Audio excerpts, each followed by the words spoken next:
और यही ताकत, यही संगठन, यही एकता, यही आपस में एकजुटता का भाव आने वाले दिनों में और बेहतर ले जाएगा। हम लोग अवसर खोजते हैं, नहीं मिलता है। आज 3 कलेक्टर यहाँ इस हॉल में बैठे हैं, 1 डॉक्टर इस हॉल में बैठा है। ये बड़ी गर्व की बात है। ये 3 कलेक्टर और ये डॉक्टर इस बात की प्रेरणा बनेंगे कि समाज के और बच्चे बेहतर पढ़ें। ये 3 कलेक्टर और डॉक्टर इस बात की प्रेरणा बनेंगे कि जो माता पिता यहाँ हॉल में बैठे हैं वो अपना पेट काट के बच्चों को पढ़ाकर अफसर बनाने की दिशा में।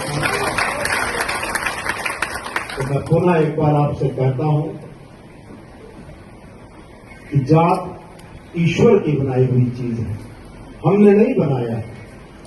हम किस कुल खानदान में पैदा होंगे ये हमने तय नहीं किया था। अगर ईश्वर ने तय किया था और ईश्वर ने उस कुल खानदान में पैदा किया है तो उसके प्रति कोई दायित्व है, उसके प्रति कोई कर्तव्य है। और उस कर्तव्य को मुंह मोड़कर आप ईश्वर के उस आदेश की अवहेलना करते हो जो आपको ये कहता है कि अपने साथ के लोगों को मजबूती से साथ लेके चलिए।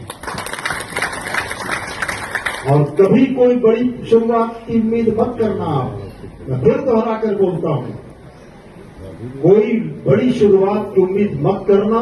मैं आपसे यही कहता हूं कि आज इस हॉल से इस शपथ के साथ एक संकल्प भी लेकर निकलिएगा कि वार्ड सदस्य भी जिताने की बारी अगर आई तो आपस की लड़ाई को किनारे रखते हुए अपना वार्ड सदस्य बनाएंगे।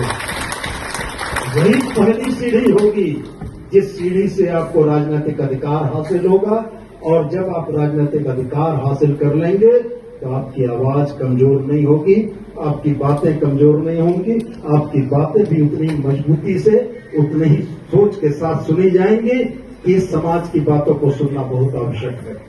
तो मैं पुनः एक बात इस बात के लिए जरूर कहना चाहूंगा कि आज एक बेहतरीन मौके पर आपके बीच आने का मौका मिला और आपके संगठित भाव को देखकर मन में आश्वस्ति भी आती है। बाबा साहब अम्बेडकर का एक किस्सा कई किताबों में हमने पढ़ा था कि बाबा साहब अम्बेडकर रात में जगे हुए थे तो उनसे किसी ने पूछा कि आप क्यों जगे हुए हैं? तो बाबा साहब ने उसको जवाब दिया था, क्योंकि मेरी कौम, मेरे जमात के लोग सो रहे हैं इसलिए मैं जगा हुआ हूं। तो महापुरुषों की बातों से सीख लेने की जरूरत है।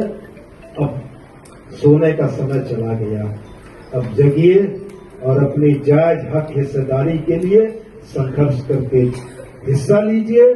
और अगर रास्ते में चलते कोई दिखता है जो आपकी मदद से उठ के मंजिल तक पहुंच सकता है, निश्चित रूप से उसकी पहल कीजिए। और मैं सराहना करता हूं इस विचार की। कोई भी समाज विचारों को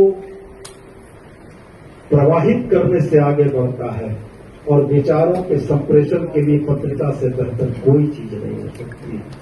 मैं विकास जी का या जिनका भी ये विचार था त्रैमासिक पत्रिका का, इस विचार की मैं सराहना करता हूं और साथ में आपको यह आश्वस्त करता हूं कि समाज जो भी दायित्व इसके निमित्त मुझको देगा उस दायित्व का निर्वहन मैं करने को तैयार हूं। और मैं चाहूंगा कि पत्रिका निकले और 24 जिला तक समाज के प्रबुद्ध लोगों तक पहुंचे और मनोभाव यह हो कि एकता के सूत्र में बंधा हुआ यह समाज अपने समाज की बेहतरी के लिए, साहबगंज के लोगों के लिए भी हम उसी ताकत से काम करें जिस ताकत से चाईबासा के लोगों के लिए करने की जरूरत है।